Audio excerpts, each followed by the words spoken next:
Hello everyone, thank you for joining us on this edition of the newscast on Équinoxe Television. In Cameroon's economic capital, Douala, we are bringing to you news from Cameroon.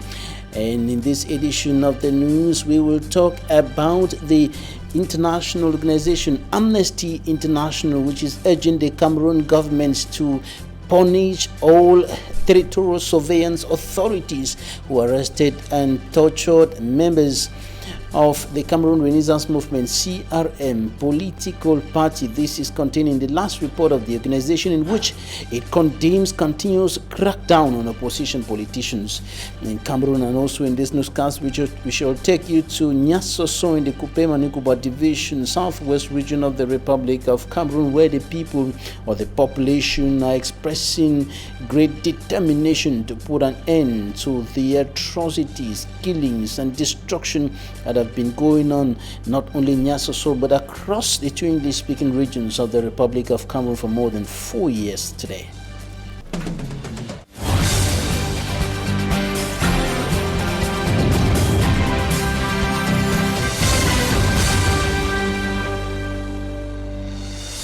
Thank you, ladies and gentlemen, for joining us on this edition of the news. My name is Pablo Jonathan. Amnesty International demands that the Cameroon government should punish all territorial surveillance authorities who are said to have arrested and punished, or better still, tortured members of the Cameroon Renaissance Movement CRM political party. In its last report on the situation in Cameroon, the international organization condemned continuous crackdown on opposition politicians in the country. For me, Armstrong Sander, files in details.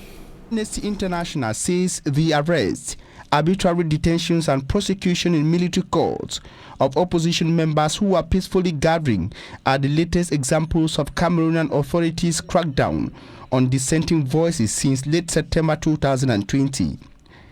In the report published on December 9, 2020, the international rights group says at least 500 people were arrested on September 22nd, and majority of whom were members of the opposition Cameroon Renaissance Movement's political party. Of those arrested, 160, according to Amnesty International, remain in detention. 13 have been sentenced to prison by civilian courts, and 14 appeared before a military court. Fabian Ofne, Amnesty International West and Central Africa researcher, says the harsh repression of opposition and dissenting voices show no sign of relenting in recent months. People simply exercising their rights to freedom of peaceful assemblies and demonstrations have paid a high price, with prison terms based on trumped-up charges. The researcher is also quoted saying that the authorities must immediately put an end to the mass arbitrary arrest and detentions and immediately release prisoners of conscience.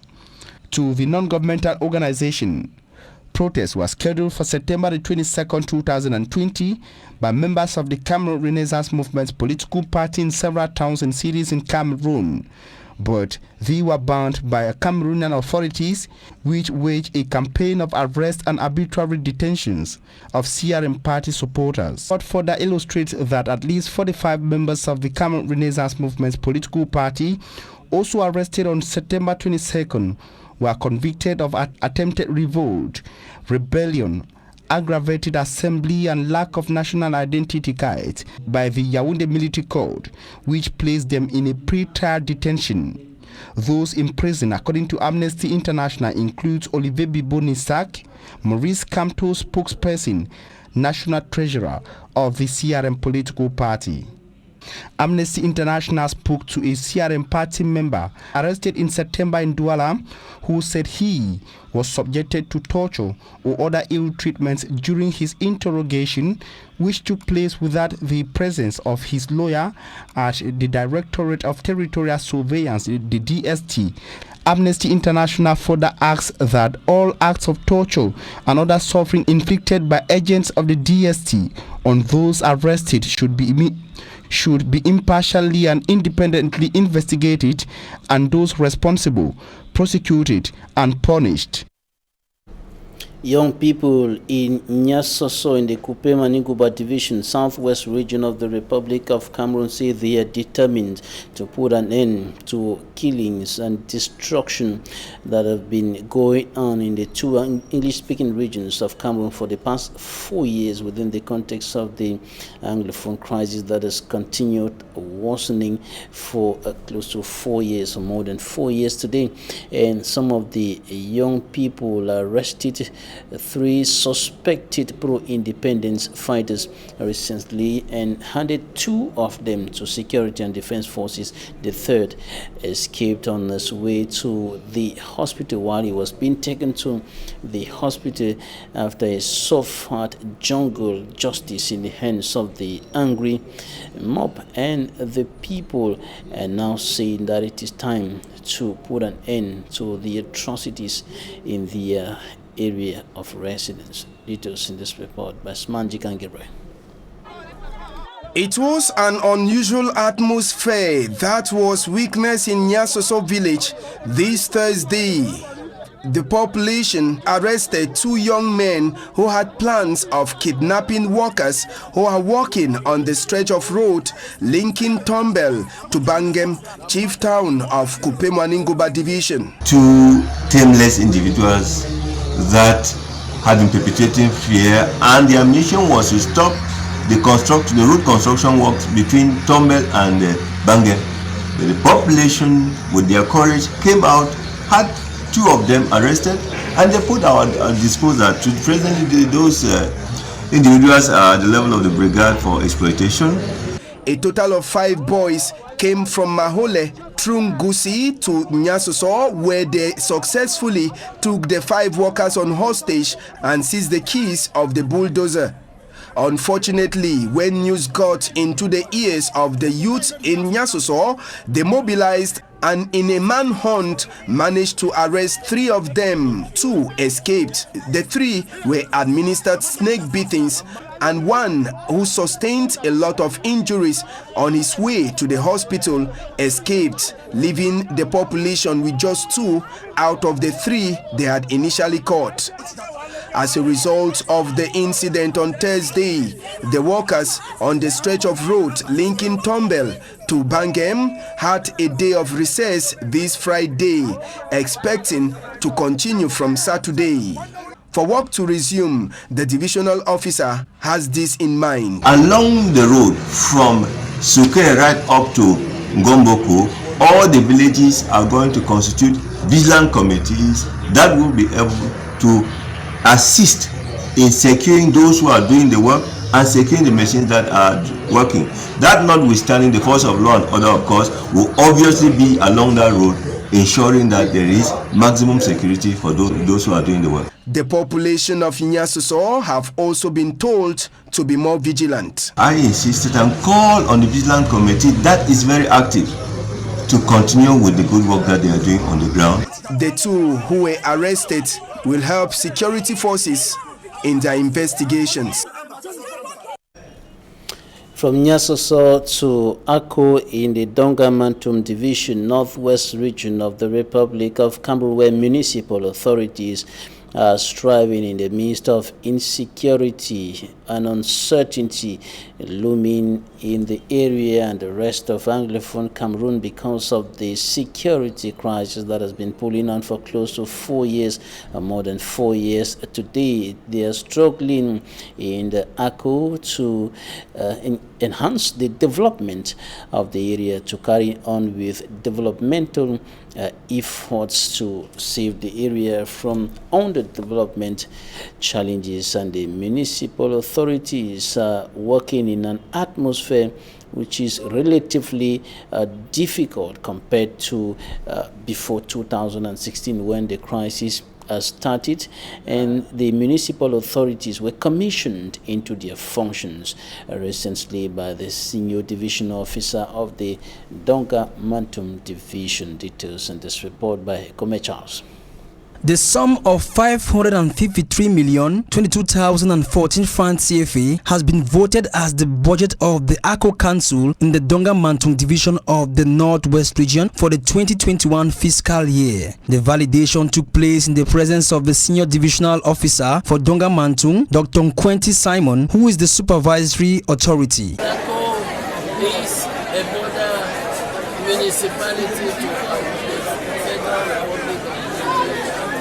And as a result, our attention is triple-fold also. The Lord Mayor of Ako, Nkanya Nkwai Godlove, calls on all development stakeholders to put hands on deck so as to assist him achieve his operation. No public investment project goes back to Yaoundé come 2021. Our immediate challenge is that of peace, restoring peace into the subdivision. So me and my entire team are committed in working out a formula that will usher peace into our municipality better than we have and better than it has ever been. You know, we are very disadvantaged in the fact that we are situated in geography so distant away from civilization.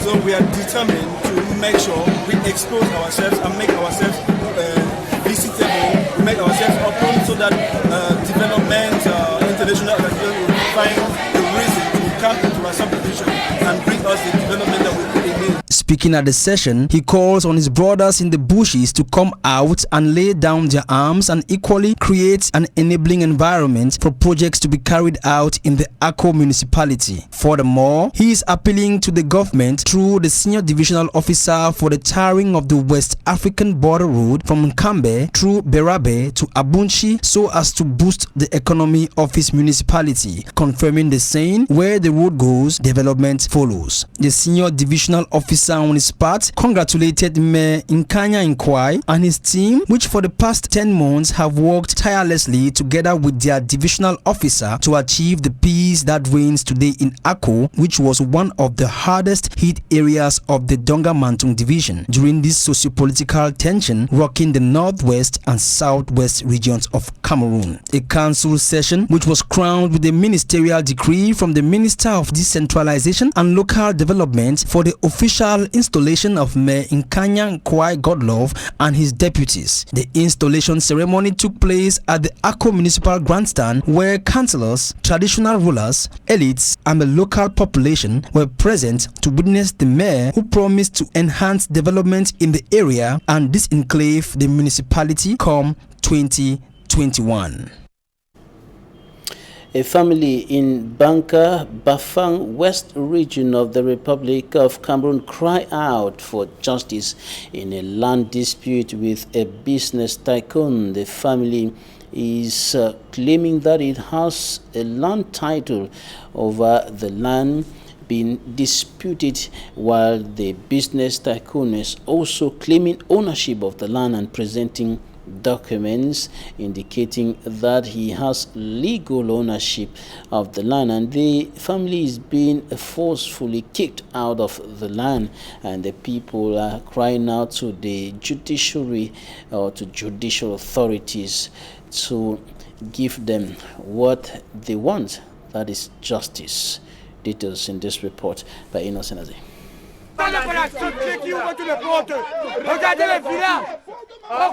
A family and some sympathizers in Banka, Bafang in the West region, rioting and denouncing corruption being practiced by a certain Mr. Ngemeni Jean-Claude and his magistrate friend claiming ownership of this piece of land he has constructed on, left behind by late Madame Monkam Elise. Ma soeur qui est morte, elle a défendu pour tout le terrain de son papa. Famille pour Monkam Elise était toxée. Oui, terrain pour Monkam Elise. Là, il on. They have filed complaints at the Bafang Court of First Instance for justice to be done, but received a frustrating answer despite presentation of the land title. Si président talk say Monkam Elise, I know say na you own. Mais man dey pass man. See book. Na this book they talk true. Say we get growth. A battle they say can never be won by the said Mr. Ngemeni. When you know the men know that we beg you say let this terrain. They stressed He does not have any land certificate, and their late sister was willed the land by her father, with Ngemeni now claiming he bought the land. You don't build house for grown way, you don't get book. We will get book. We papa will be now, he will give grown for Munkam. He say don't buy grown. You don't buy grown for Wukaman. Make talk man we don't buy grown for you. He no get people for man we buy grown for you. He no get no book where logi say na he grown. Équinoxe Television contacted the said Mr. Ngemeni Jean-Claude. C'est Équinoxe TV. C'est M. Ngemeni? Oui, il y a eu un mouvement d'humeur là à Banca. Je n'ai pas d'interview à vous donner dans cette affaire parce que... He says he has no interview to accord us on the affair, that the plaintiff should go anywhere and seek justice. Si quelqu'un dit que j'ai pris son terrain, il prend. Il a... Adding he did not buy the piece of land to return it just like that. He claims to be in possession of the land documents and is currently in court with the matter. Moi, je sais pas, je sais que sur mon terrain, j'ai mes documents. Il est parti au tribunal, nous sommes au tribunal. Merci de m'avoir appelé. Ok, merci de vous écouter. Relatives of the late Madame Monkam Elise, claiming ownership and presenting a land title, expect the head of state should act through the Prime Minister for the matter to be aborted once and for all. Cameroonian lawmakers have adopted 4,865.2 billion francs CFA as budget for the 2021 financial year. This is one of the major outcomes of the last parliamentary session, which ended today. And the parliamentarians, of course, discussed the budget, discuss all the aspects of the budget and other issues of national interest. At the end of the plenary of today, we spoke to Cabral Libi, Honorable Cabral Libi, Member of Parliament and National President of the Cameroon Party for National Reconciliation. Take a listen. It was for us an opportunity to implement one of the main recommendations of major national dialogue in direction of the territorial collectivities. And these recommendations are in the law voted last year about these collectivities. 15% of our budget should be given to the territorial collectivities. But when you look at this budget, we don't have 15%. We don't have 8%. We don't have 7%. We have 0% to this general dotation created by the law voted last year. It is an opportunity to permit to these collectivities to realize things for the population in the proximity. But the power is always centralized. The state refuses to do what people is waiting, and we will continue as we know without results. That's why we are angry. So we are waiting. We are also calling for population. We should have in this assembly the person who represents really the population. But till then, we will continue to support. What do you want? COVID-19 figures of the week from the Ministry of Public Health of the Republic of Cameroon indicate that the country is now counting 25,087 persons who have been tested positive of coronavirus. 23,851 have been successfully treated, while 443 persons have died of coronavirus in the country. Now, active cases, we have 793 cases in intense medical care. We have 50, including 02 under oxygen, and healing rate stands at 95%, and case fatality rate 1.7%, severity rate 0.2%, bed occupancy rate 1.5%, and of course the Minister of Public Health and other Cameroonian government authorities say that the population must continue to scrupulously respect barrier measures. Unfortunately, this is not what is happening within the Cameroonian society today. The non-respect of anti-COVID-19 measures has become practically a normal thing in the Cameroonian society, and medics indicate that this is the major cause of the increase in COVID-19 figures in the country. We talked to a senior nurse at the Lakentini Hospital. She's the general supervisor of the Lakentini Hospital of Douala, Dr. Elangwe Joyce Nebasi. Take a listen to her. Lately, because the Cameroon population are not respecting the barrier measures put in place by the Ministry of the Public Health. If you see, when you go around town, even people don't more wear masks. Even social distancing is no longer respected. So I would like to call on the population to respect these measures. COVID-19 is real and it's not yet eradicated in Cameroon. So we are calling on the population to respect these barrier measures to curb the spread in Cameroon. Prevention, they say, in English is better than cure. So it's good to respect these barrier measures and limit the spread of COVID-19. Yes, it's a festive period where families need to gather, to share. But please, let us respect these barrier measures. Let's not take this festive period and get ourselves contaminated or infected. Let's respect the barrier measures and curb the spread of COVID-19 in Cameroon.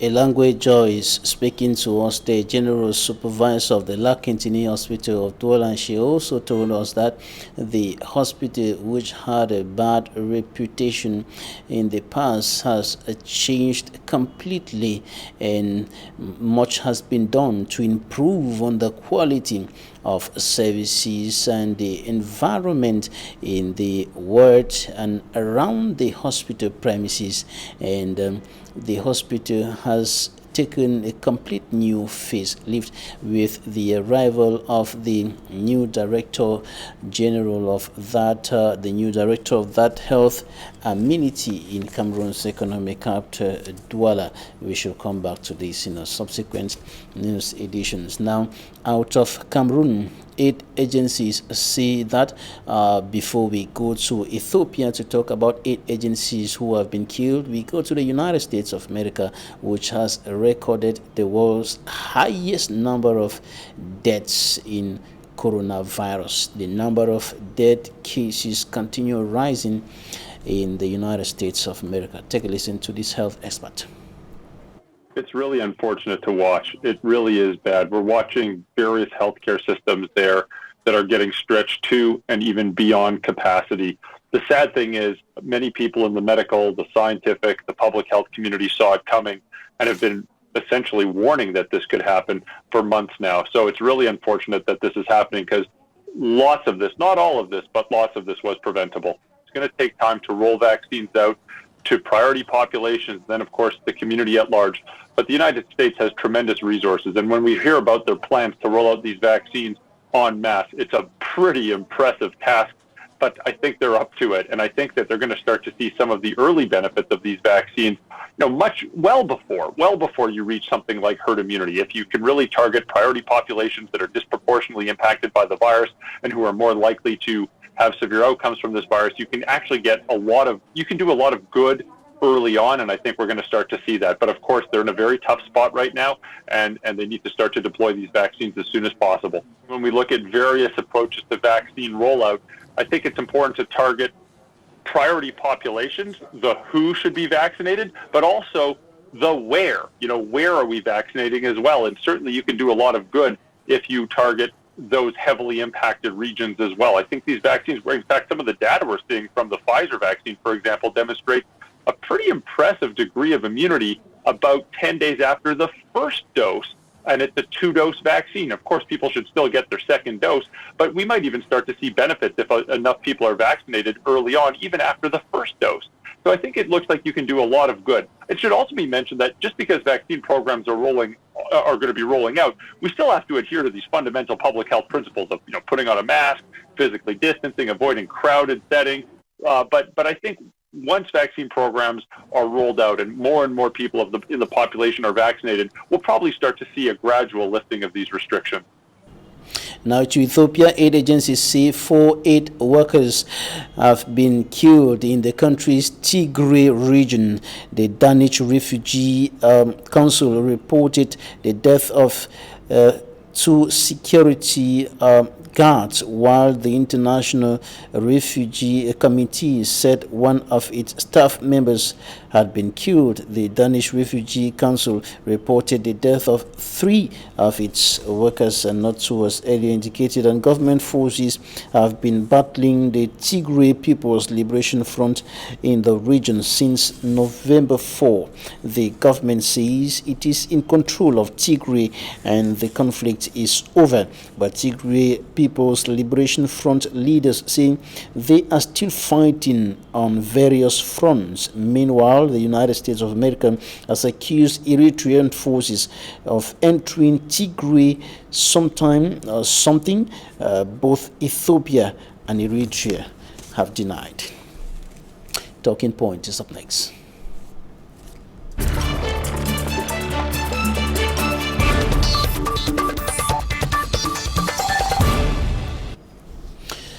Thank you for staying with us. We are receiving a traditional authority in the southwest region of the Republic of Cameroon, His Majesty Etina Monono, second-class traditional ruler of great support in Boya. Thank you, His Majesty, for joining us today. Thank you very much, Mr. Babila Jonathan. It's a pleasure for you to invite me to your prestigious Equinoxe television. How is great support today?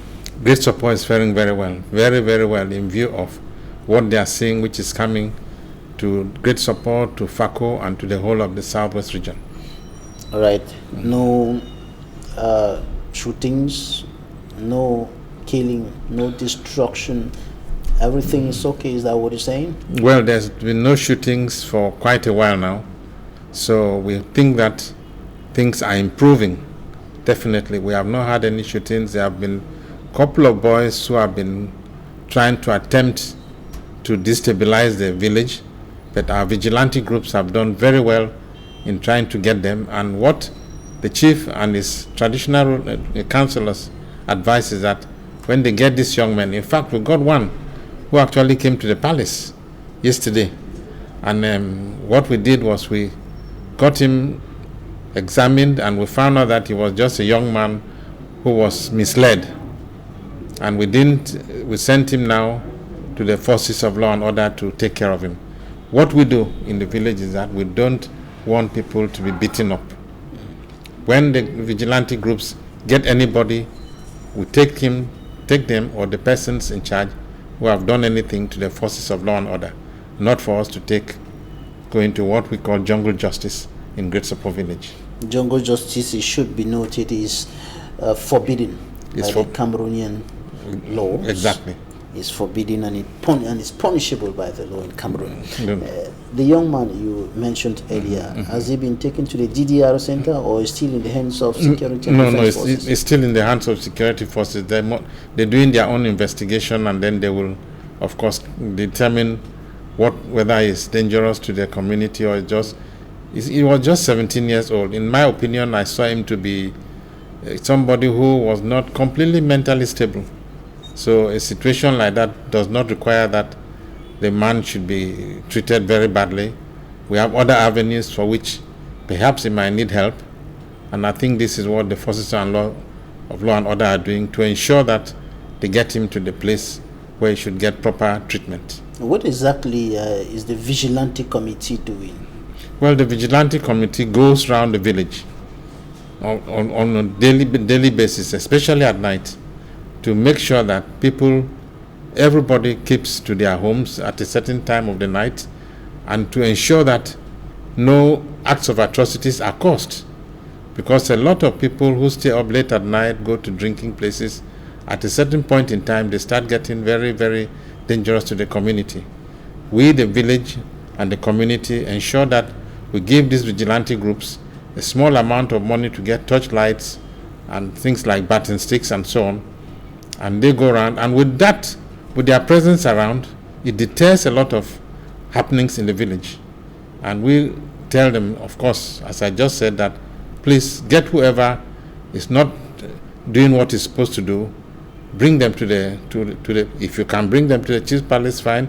If not, they are taken to the gendarmes, who are the people specialized, gendarmes and police, to handle cases like those. Who controls the vigilante committee? Vigilante committee is controlled in terms of the whole village by the chief, and then the various quarter heads. We have quarter heads in 13 quarters of Great Support who control the vigilante groups. And these people are specialized. Some of them are ex-army people, and they know how to handle people in the best way possible, not to brutalize them. I insist that they should not be brutalized in my village. It's especially a cosmopolitan village, which we have.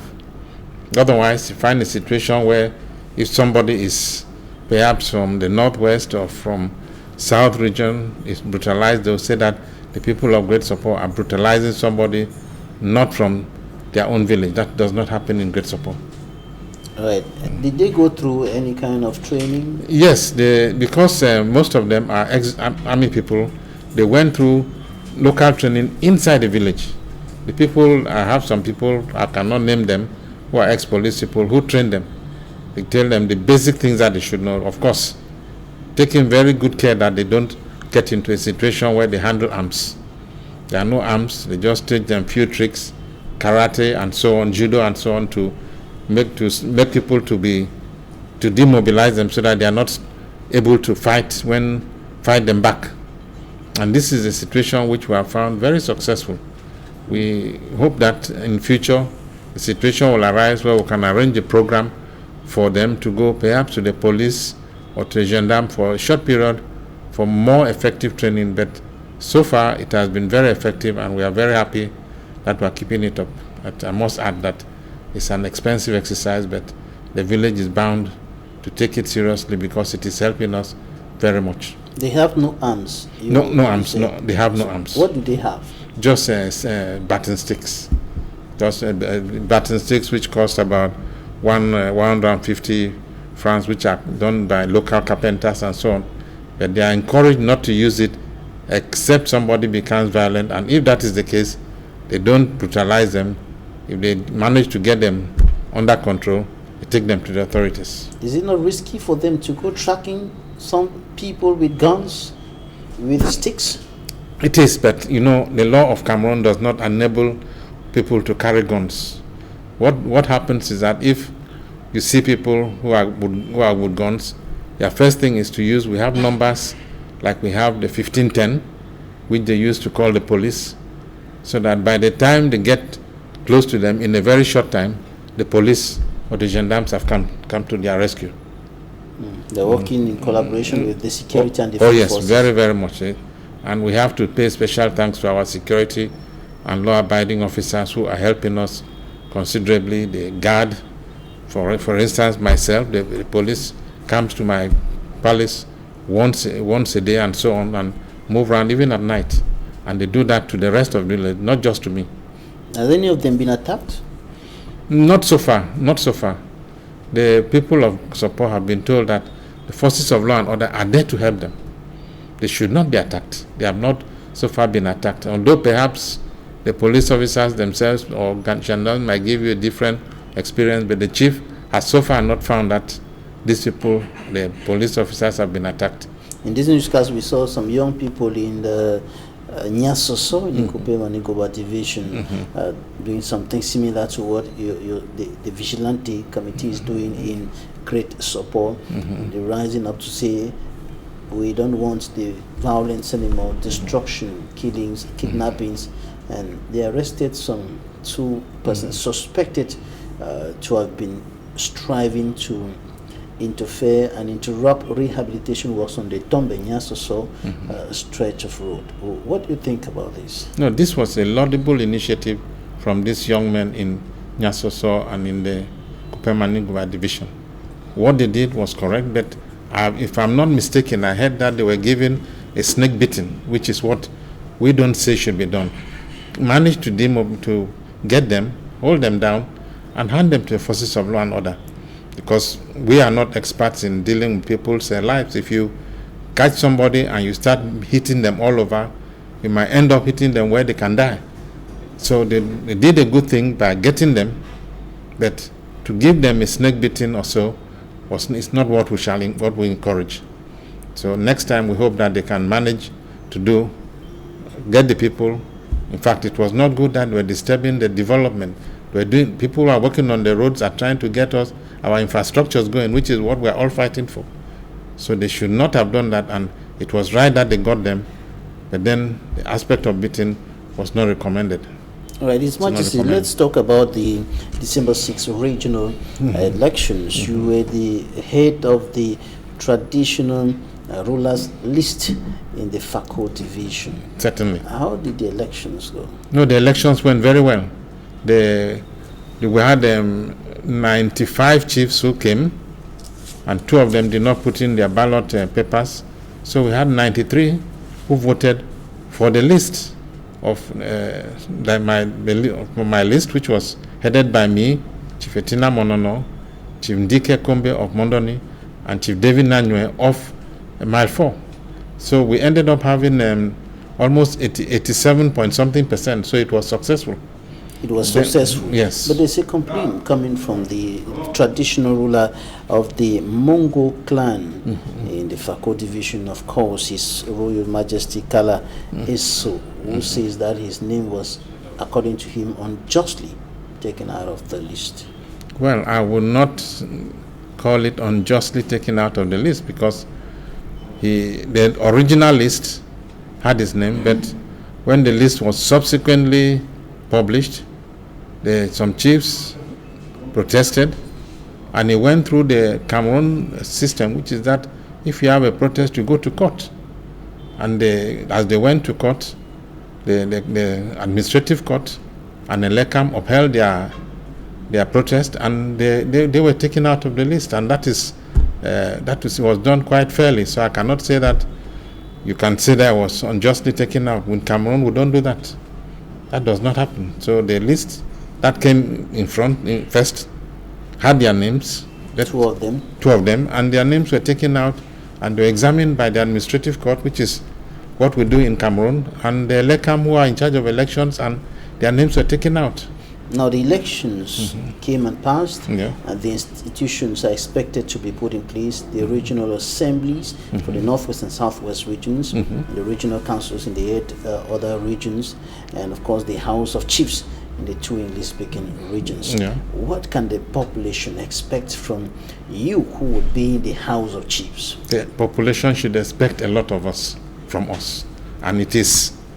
This is where we come in now, and we have to come in very strongly, because we have a mandate for 5 years, and within these 5 years we must do all we can to ensure that all our infrastructures are put in place, to ensure that all the places which we had when we were young, the Tico Airport, for instance, the deep sea port, the port in Tico, the electricity plant in Moyuka, all those places are the things which the population should expect from us. A lot of our villages don't have water.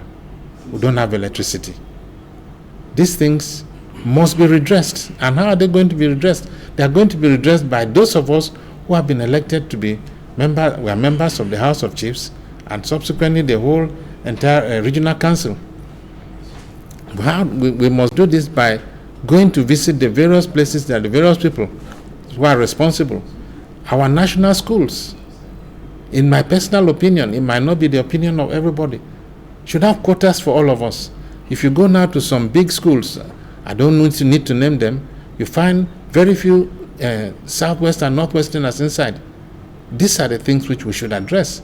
And when we address these things, our young men who are misguided, who are in the bushes, will see that the country is getting to a point where they can come and join us and work very well with us to ensure that we get away from this catastrophic situation we have been facing since 2016 up to now, and it's still going on. And for the past 30 years that the government 40 years that the government has been there.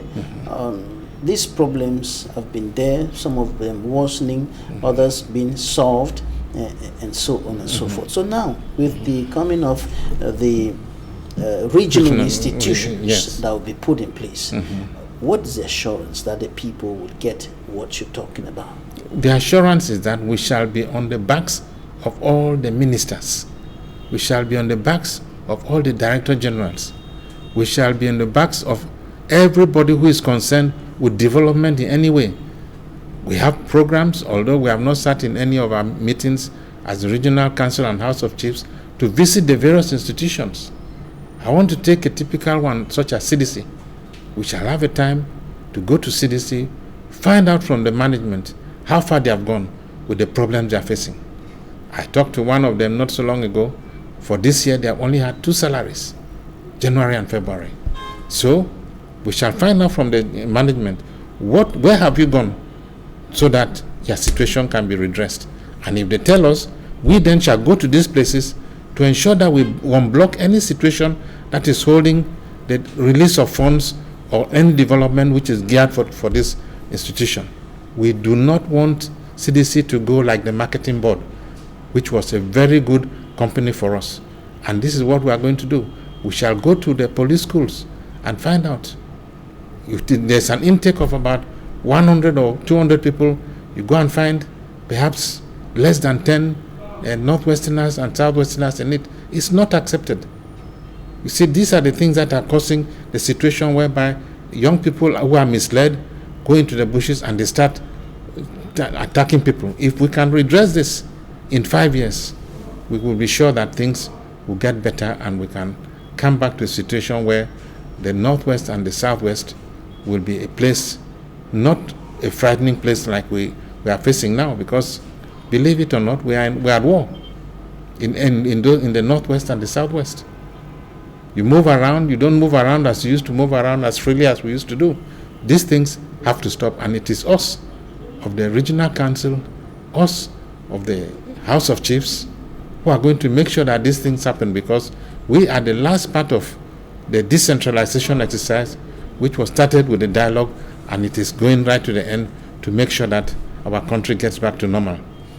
His Majesty Etina Monono, second-class traditional ruler of Great Sopo in Buea. Thank you for coming. Thank you very much, Mr. Babila. I'm really delighted to be here, and I think your program is that which is helping a lot of Cameroonians, and I can see from all the things that you do, I watch your program regularly, that once you pick up something and put it in the air, in no distant time, it is regularized and people feel a lot happy about it. Thank you very much. Thank you. Thanks, ladies and gentlemen, for staying with us. That's it for this edition of the news. Équinoxe is up next.